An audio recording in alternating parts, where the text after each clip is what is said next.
you, Rich. Thank you so much.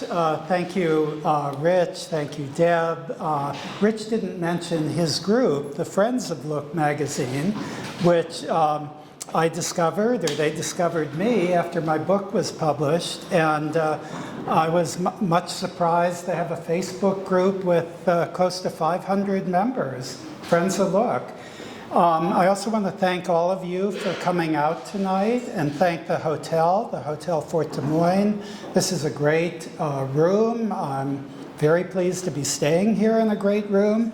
But there is so much to say about Look magazine, a magazine that published for nearly 35 years, just about a month and a half shy of 35 years. I say a lot in my book, but it doesn't even really cover things. As I was saying to Rich just before, and saying to other people, I interviewed a lot of former Look staff who are now in their 80s, 90s, reporters, editors, photographers, but a lot more have found me since the book was published, and it's been really, really exciting. I'll say a little bit about some of the Look writers and other Look staff in the course of the next 35, 40 minutes, and then there will be Q&A.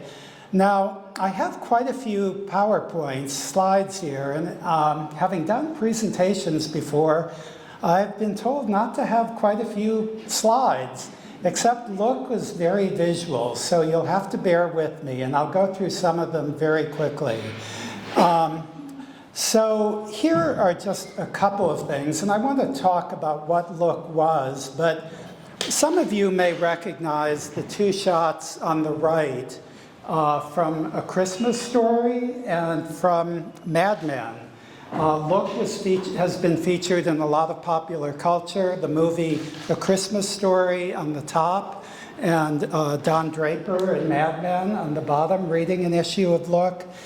And this great ad, Bored with Life. Of course, Life was Look's great competitor. Get Look, the exciting story of people. And Mike Coles, the publisher of Look, described Look, and he described it in many different ways, but he hoped it would be a magazine that would interest everyone from a teenager to a Harvard professor. And he really accomplished that. I mean, Look in its heyday sold about 7.5 million copies, which translated in terms of readers, about 30 to 35 million readers, something that no media has today. I mean, you think of Fox News or CNN, they have 4 million, 3 million viewers. What gets 30 or 35 million people? I mean, Walter Cronkite got this back in the day. Life magazine got this. And, you know, there are politics we'll get into tonight, but without getting into too much politics, there's a quote I cite in my book, and a quote that I think is germane to the story of Look and mass media in the mid-20th century that former President Obama used. He talked about how we no longer are able to have a common conversation as a nation. We're not able to talk to each other as a people. And magazines like Look facilitated it. Look was read by people from boardrooms to barber shops to every corner of American society.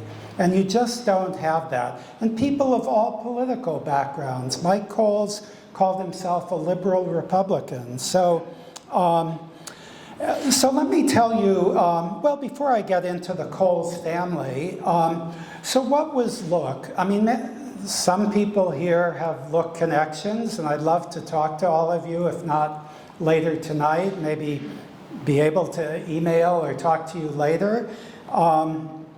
But many people have the impression, if they even remember Look or know what Look is, of it being kind of a middle-brow, middle-American, middle-class magazine with a lot of pictures, sort of a copycat of Life.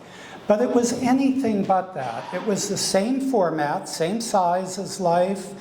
It had lots of fabulous pictures. It and Life were really the heyday of photojournalism in America and the world, but they were very different. Life was a weekly, Look was a bi-weekly. It came out every other week. Life published news stories, Look published feature stories as a result.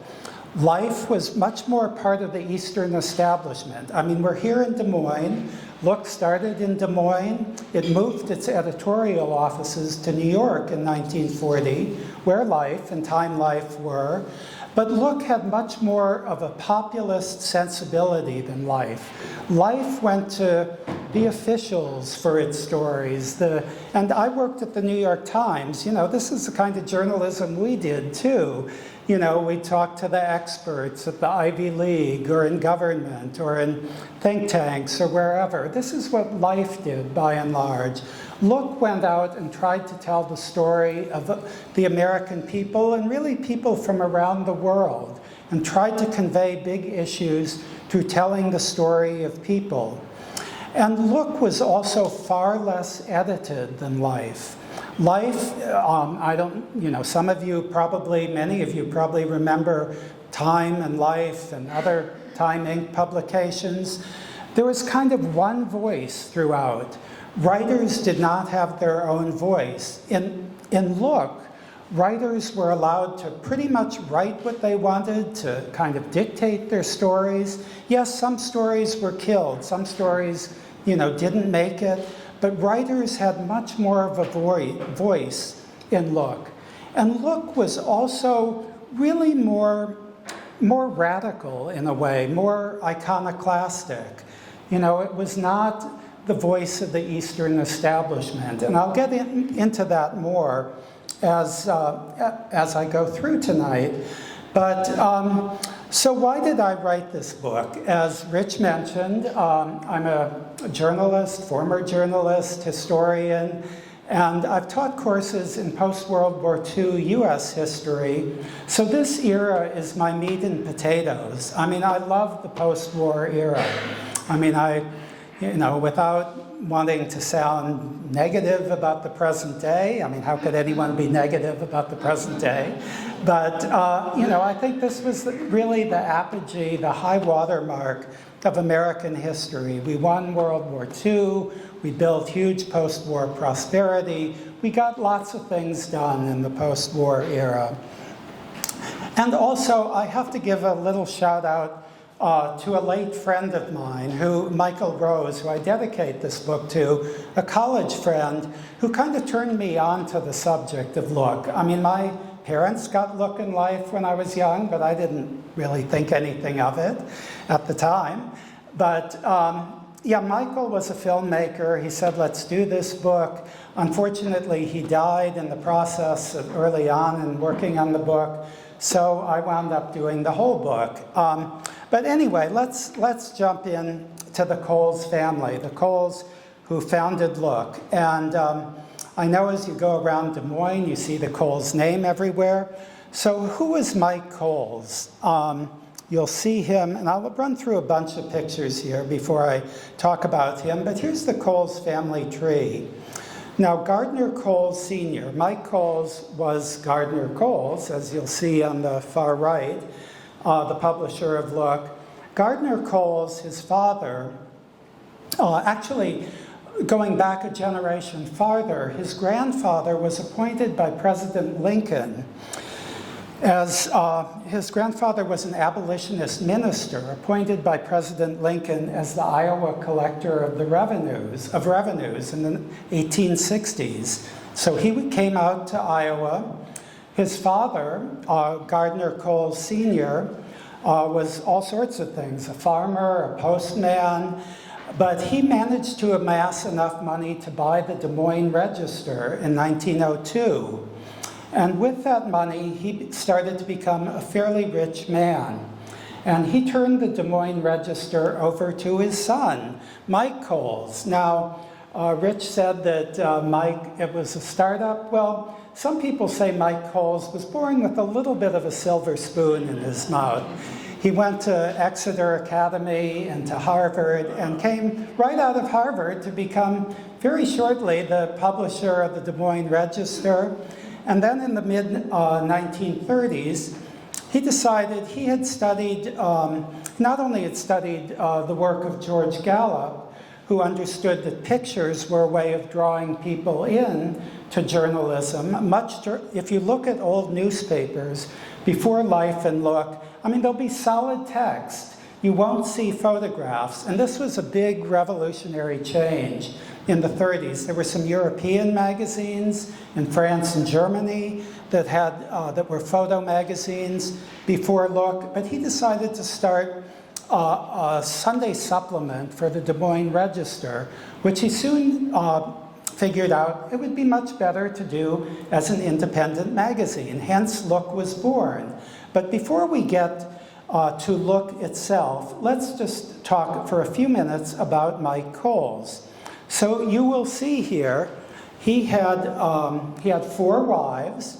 Helen, Lois, Fleur, and Jan. Helen was a short-lived marriage of less than a year. Most of his children were born to Lois. Fleur we'll hear more about in a few minutes. And Jan was the one he stayed with for 30 years. So, here's the Coles family, I guess on the left here. The one with the big smile, the big grin is Mike Coles. People described Mike Coles as being fun-loving, always a twinkle in his eye, a prankster. He loved celebrities. He was outspoken. He was inquisitive. And here he is on the right with Fleur, his infamous third wife, or famous third wife, depending on your perspective, who he spent a lot of money on, probably diamond rings and mink stoles, but also starting a magazine called Flair. And I think there are a few copies of Flair here tonight. Flair was way ahead of its time, but a huge business failure.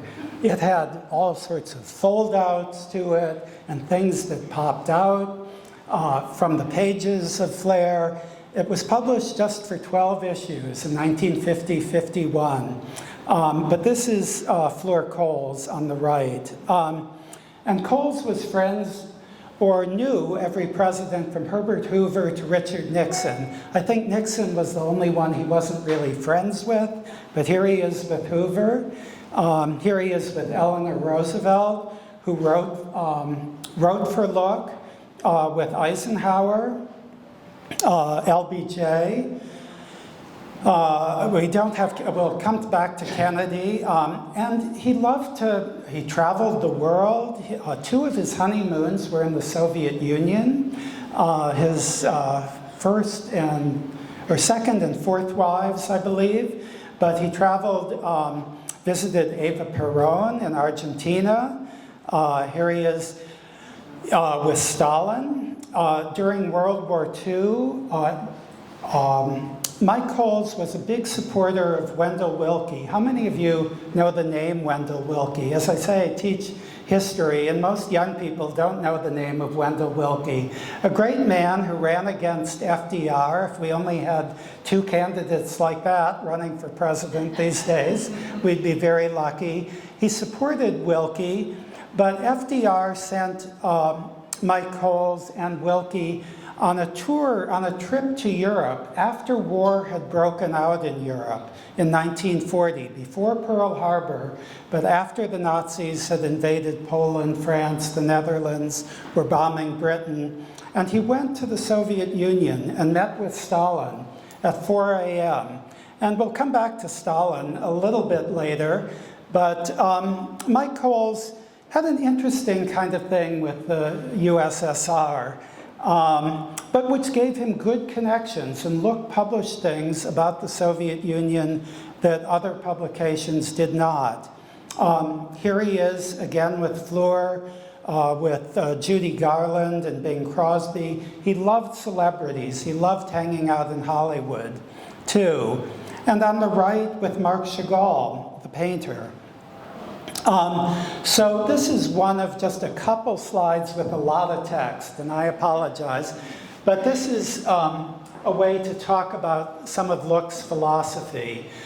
So here, Look is essentially a magazine for people who are more interested in tomorrow than in yesterday and who want to change things for the better. Look has its own point of view, perhaps described as tough-minded optimism. And I love that phrase, tough-minded optimism.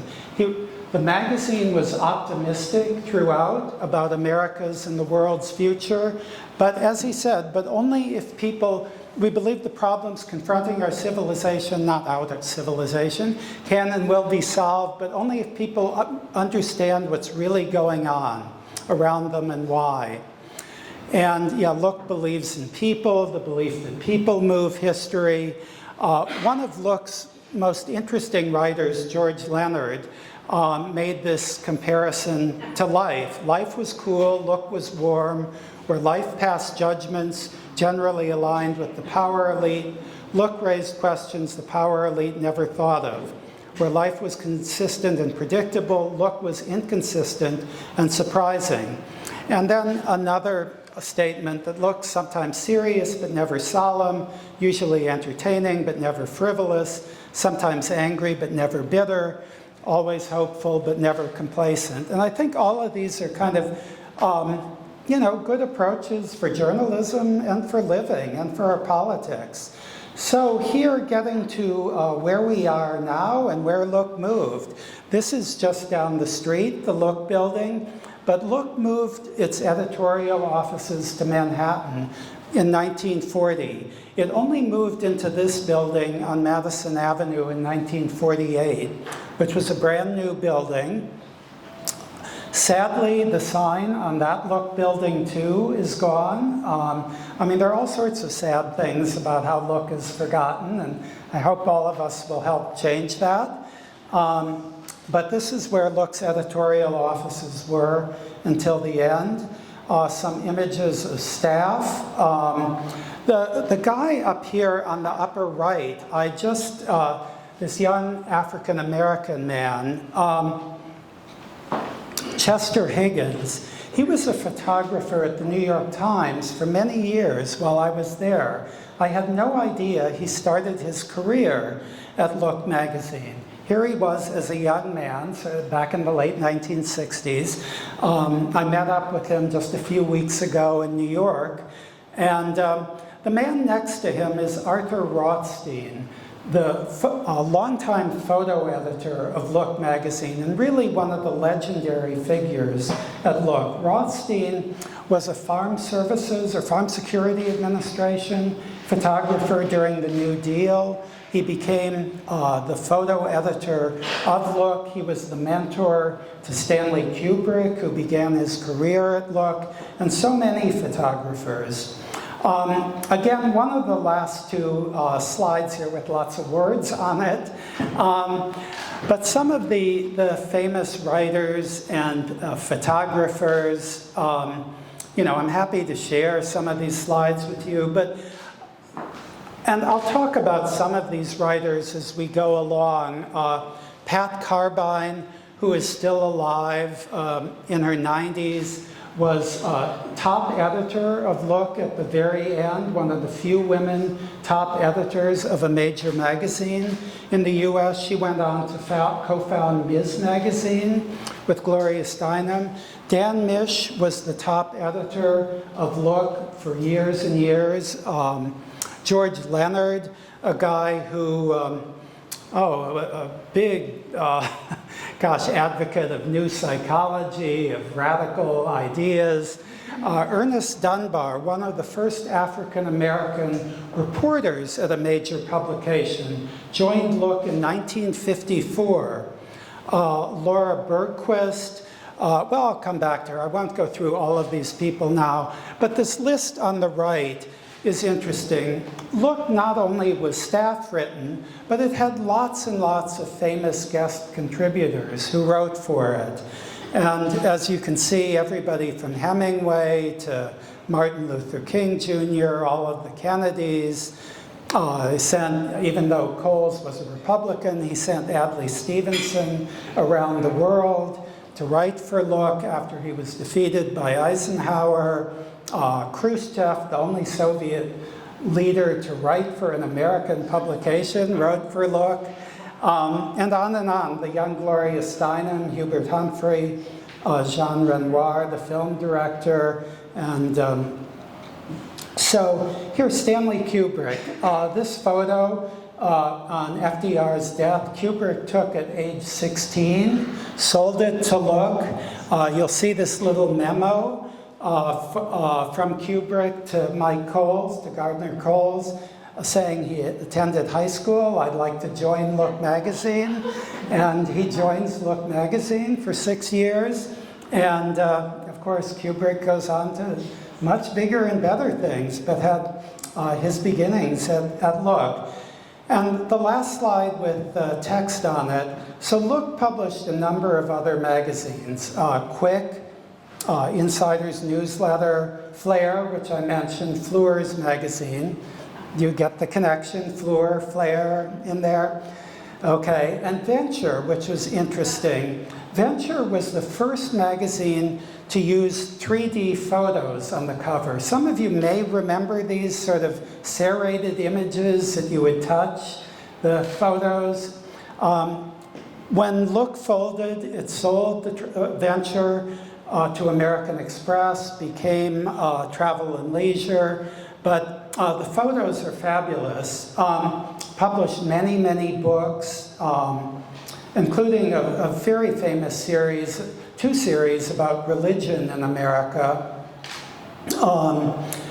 Owned a lot of other media properties. At its peak, had 4,000 employees, most here in Des Moines, but lots in New York and elsewhere in the country.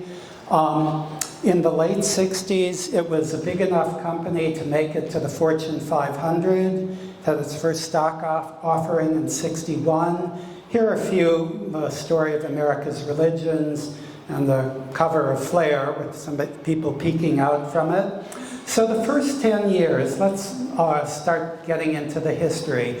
The first years of Look, some of the issues are around here tonight. Look was not, the great magazine that it became, that many of us remember in its later years. In the beginning, it was kind of a tawdry magazine. It published images of,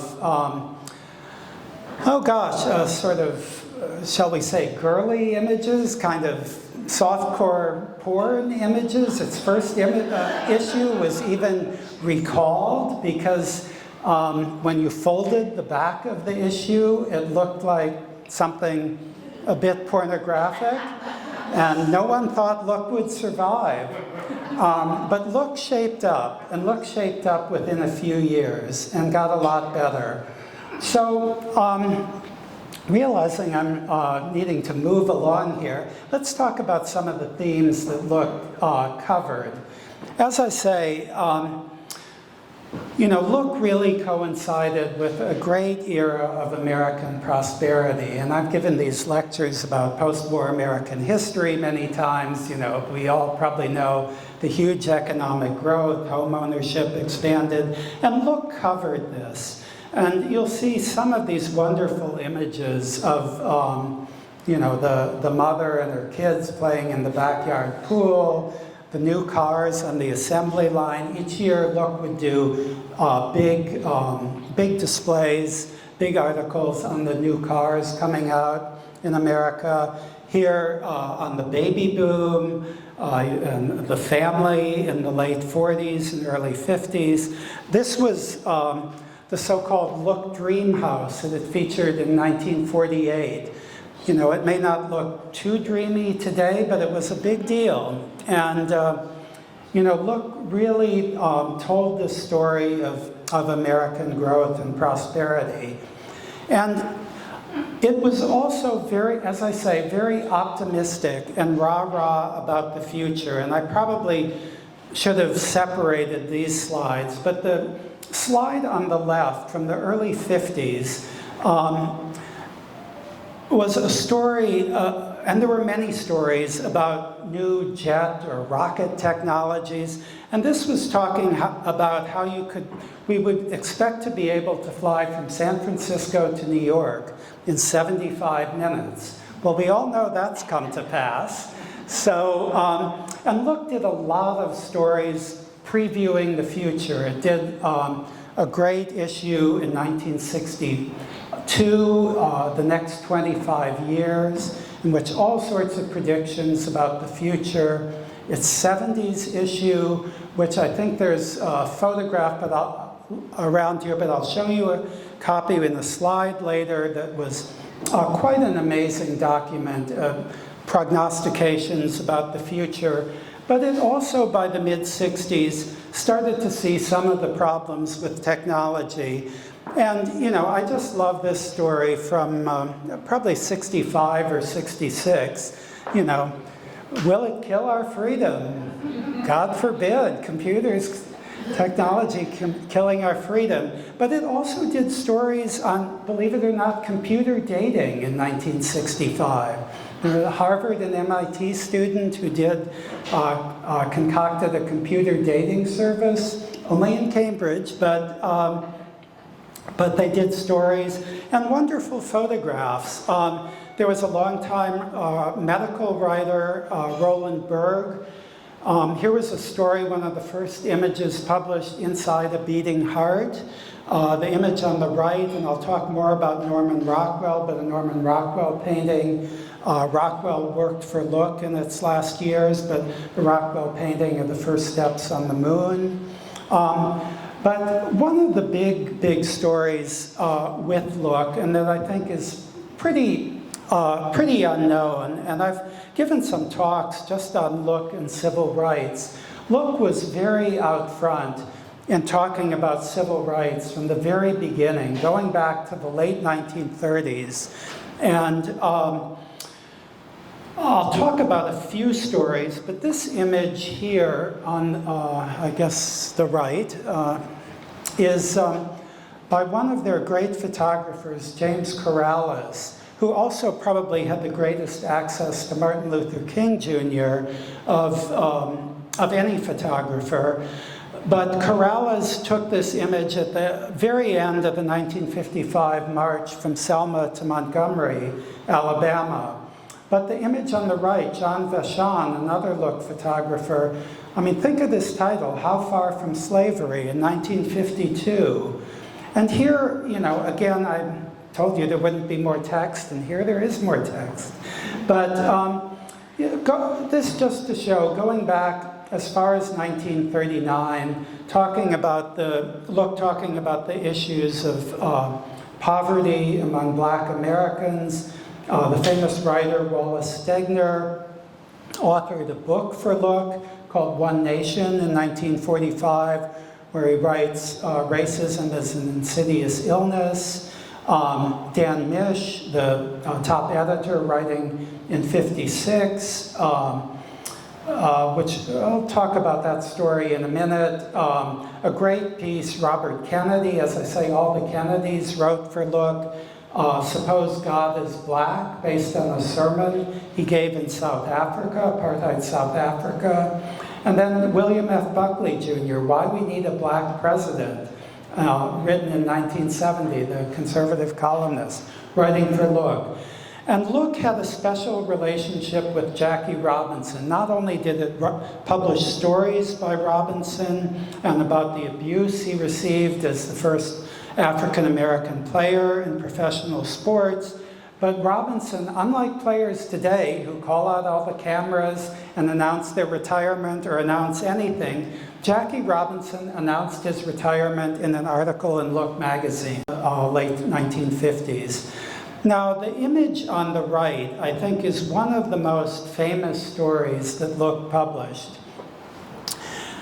After Emmett Till was murdered in Mississippi in 1955, his killers were acquitted by an all-white jury in Mississippi, and Look had the foresight to say, well, these guys were acquitted, let's send some journalists down to interview them.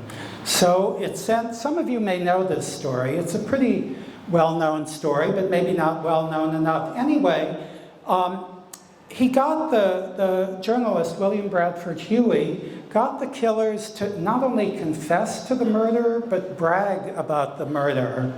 And the story just created huge shockwaves in America. The Montgomery bus boycott came in the wake of this story. I mean, not direct causality, but shortly after, the 1957 Civil Rights Act that Lyndon Johnson shepherded through Congress under Eisenhower, Johnson as majority leader, came after this. Huey did another story, and some of you may have seen in the news the woman who is not in this, or maybe is in this photo, I think it is this woman, Carolyn Bryant here, has been in the news in the last few weeks. The descendants or relatives of Emmett Till's family have come after her, and she had acknowledged that she had made up this story about Till, what was Till's offense? Whistling at her or something. He was a 14-year-old boy, whatever. Maybe a stupid thing to do, but obviously a horrific crime. And his murder. And so the Justice Department reopened the case in the 21st century. It just closed it again in 2021 because she would not talk to the FBI or the Justice Department. But the Till family, or the Till's descendants' extended family, have argued that she should be prosecuted now, and she's still alive. So this story has a long, long afterlife. One of the other most famous civil rights stories from Look, or broader stories, is about Norman Rockwell. Norman Rockwell, who all of you may know, wrote or painted for the Saturday Evening Post for decades and decades.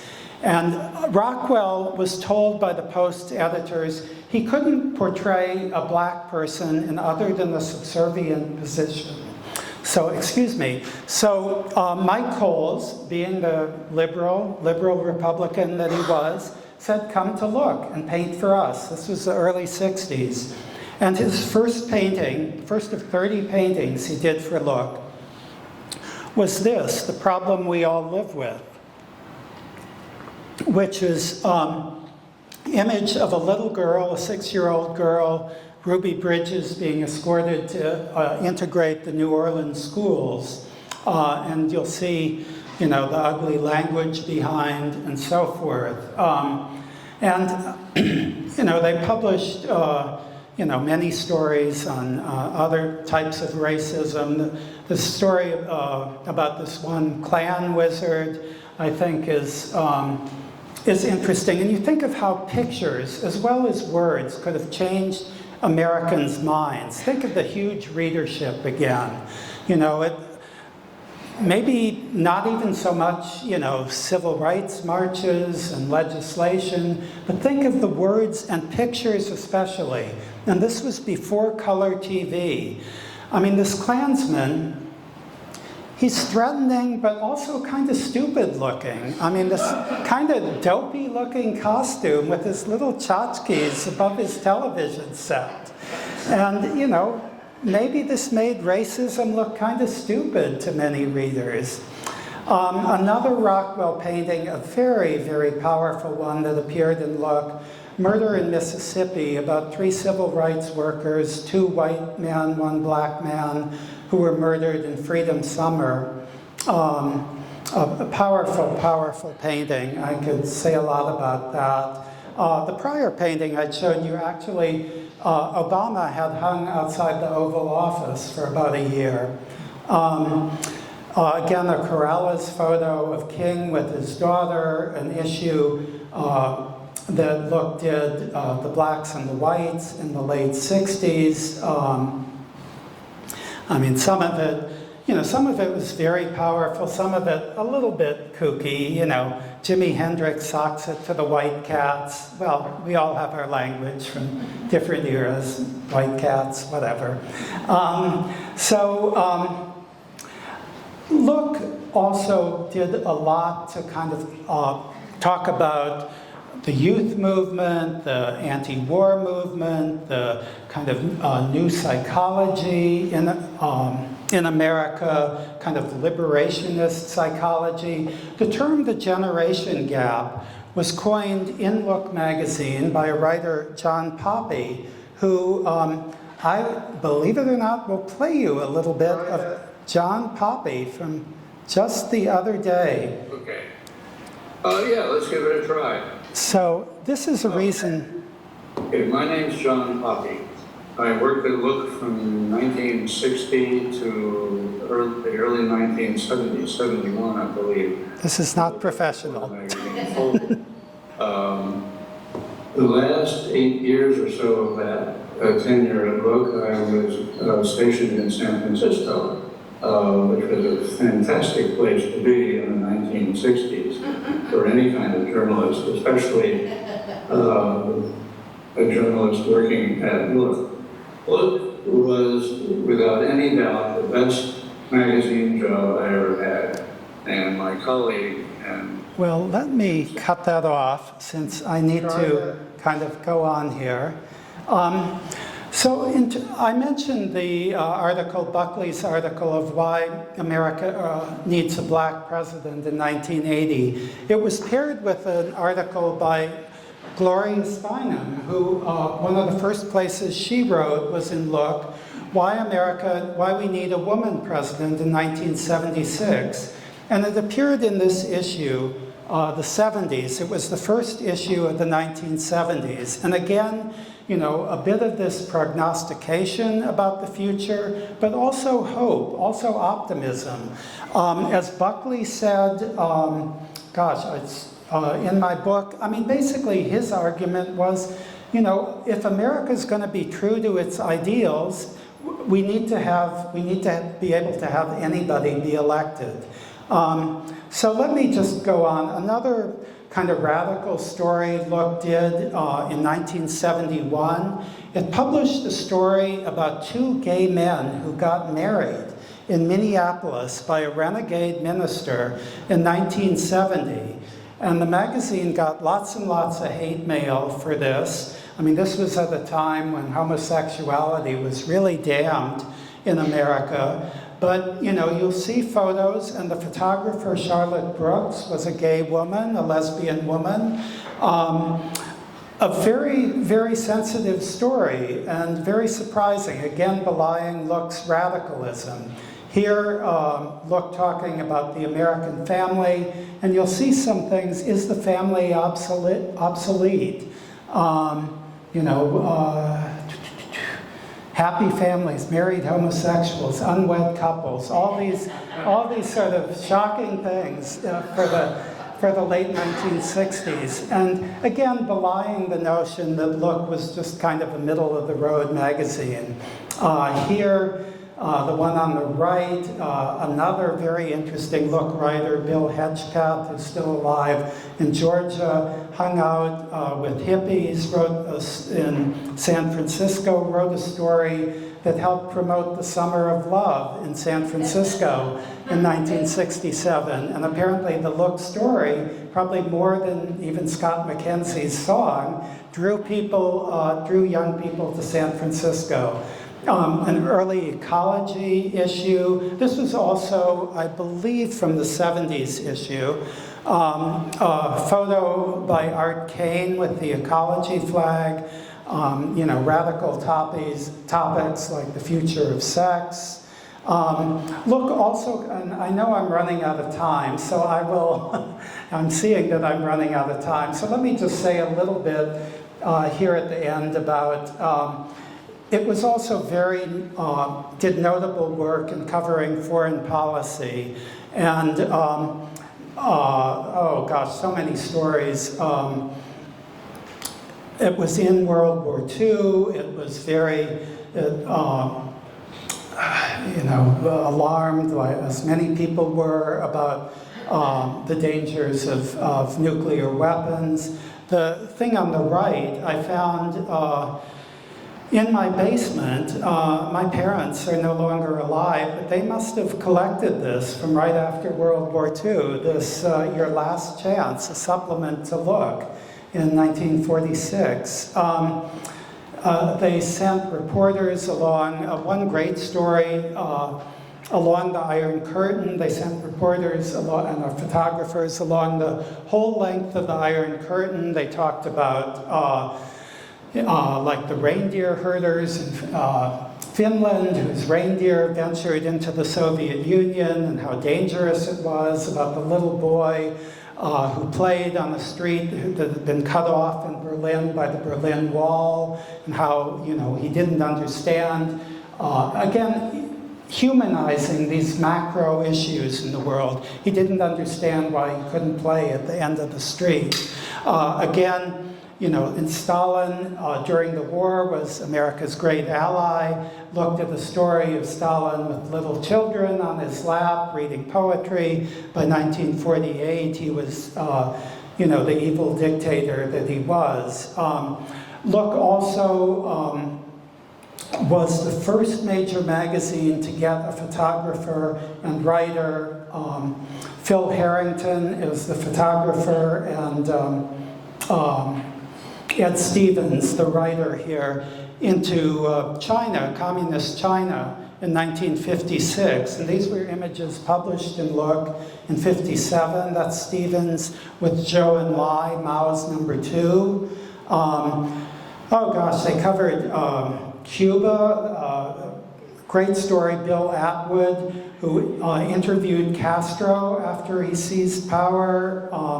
Castro would only do the interview in a plane circling around the Caribbean for 4 hours. Castro talked a lot. I hope I don't talk that much, but yeah, Castro.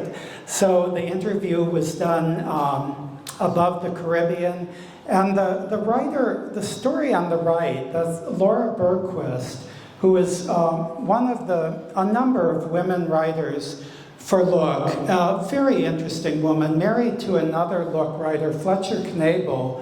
Some of you may know the name. He wrote kind of potboiler novels, political novels in the 1960s. But Bergquist was billed as our woman in Havana by Look. Here she was, she interviewed Che Guevara as well as Castro. She also interviewed JFK and was close to JFK, who notoriously made passes on her, no big surprise. He made passes at a lot of women. But the story that was told was JFK was jealous of Che Guevara to Laura Bergquist. Was Che a more charismatic man than JFK? So anyway, Laura Bergquist, interesting life. Christopher Wren here in the middle, still alive, a writer for Look, went on to the Times, covered the Vietnam War. The man on the right, Sam Kasten, a very tragic story. He went to Vietnam. He was for Look. He was a writer for Look. He was killed in Vietnam. He didn't want to stay back at the hotels in Saigon. He went out to the front. And the last story he did was to write about men who were facing death. And he got killed. And here he is on assignment. I say a lot more about him in my book. Other stories, foreign policy related stories in Look. Look did a lot on world leaders. Look loved the Kennedys. I'm being waved to stop talking, but a famous image of, again, Stanley Tredick, who did a lot of wonderful photos of the Kennedys, little John under the desk with JFK. Death of a President.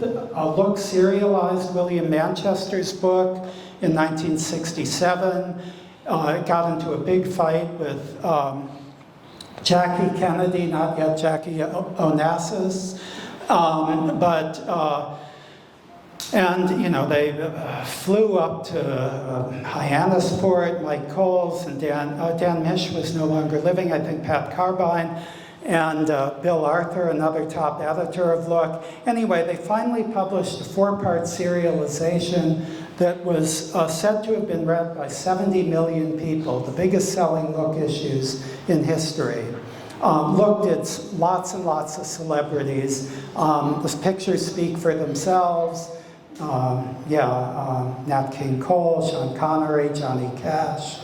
Elvis, Dustin Hoffman, Bob Dylan, Joan Baez, Liz Taylor.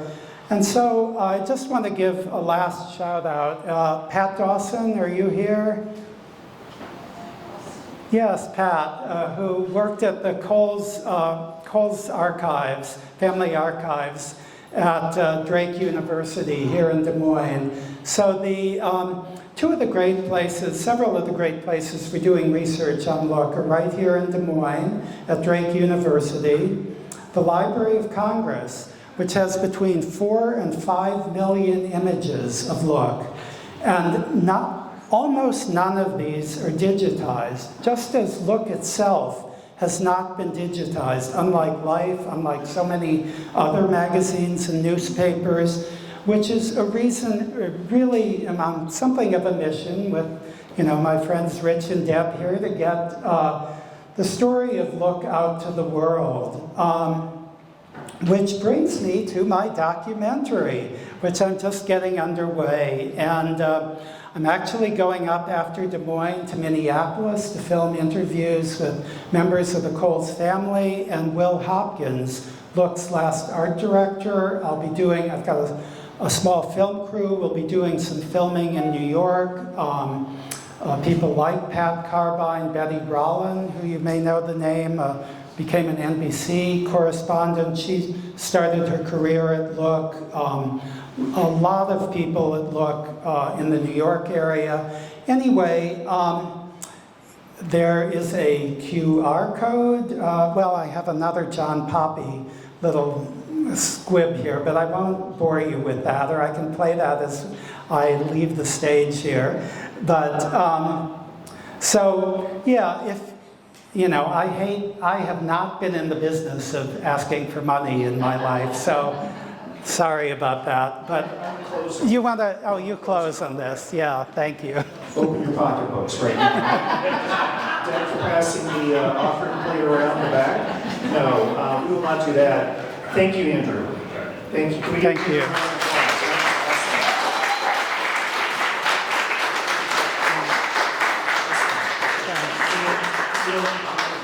Again, this is the first time we're doing something like this. We might do a road show later. Tomorrow, Cincinnati? No, you said Minneapolis. Minneapolis next. But one thing I thought we might do, just like the remaining 5 minutes, and then we definitely want you to stick around, have more beverages, yes, okay, and if they're out there, and chat. That's why you're here too, is to kind of talk with other folks. But what I wanted to do, and if you don't want to do this, you don't have to, I was going to have everyone who worked at Look, I'm going to pass the mic around and just have you briefly introduce yourself, maybe share what you did at Look in the years you were there. And I'm looking right over here, but would you mind raising your hands at this table, right here? Okay, thank you. I'm putting you on the spot. I'm Frank Vaya, and I misspoke earlier about my position at Look magazine. At my senior year at Drake, which was a couple decades ago, I was one of many, about 4 or 5 students who worked at Look magazine, and our job was to answer questions that Look magazine subscribers had about articles or whatever they wanted to. So we would go into work in the afternoon and address this letter from whoever, tell me about whatever. Oh, yeah, right. It's not a Cinopad, I think. And then go to the library, research it, and answer the questions. So that's what I did for some part-time job during my senior year at Drake. Wow. This table? I know we have a couple back here. Yes. It'll be nice, I promise. You want to go first? Okay, I worked at Look not very long, but from 69 to 71, and I was just a lower person job, but it was fun. They stapled with the card filing, and but we had a good time and everything was real good. All the higher-ups, my boss and everything were real good, very pleasant and everything. Very good for getting along and everything. And no complaints. My mother worked there for a while. She was, I don't know exactly how long, but maybe 3 to 4 years or something like that. And she really loved the job too, so she was really enjoying it. She was all That's great. Thank you.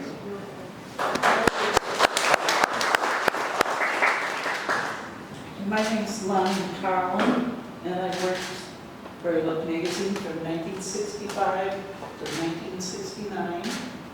And I worked in files also, like my friend Betty. And I enjoyed the job.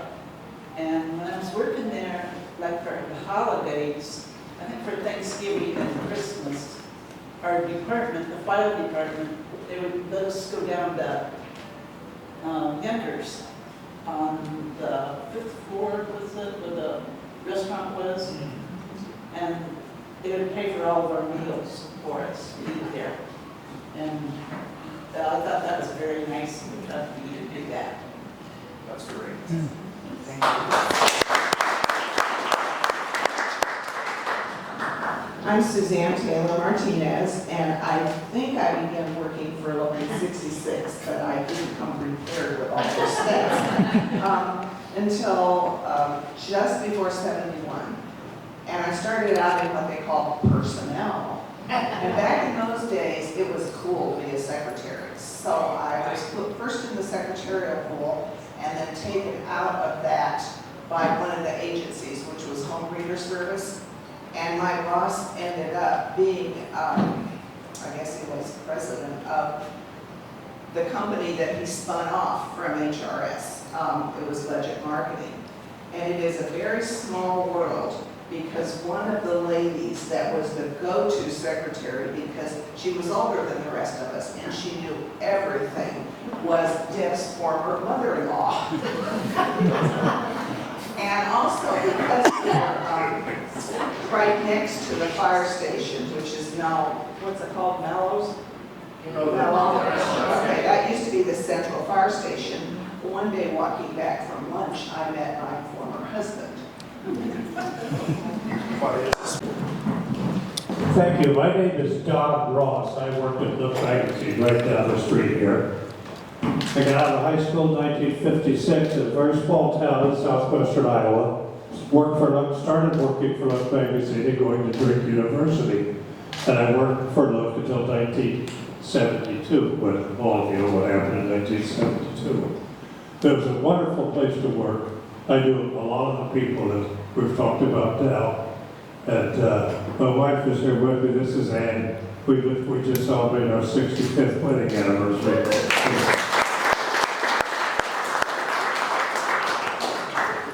So it was indeed a wonderful place to work. And we went through a lot of things, including the fire station that disappeared, and building changes and that type of thing. Thank you. Thank you. Anyone else? Anybody want to miss? I think I got everybody. All right. That concludes our program.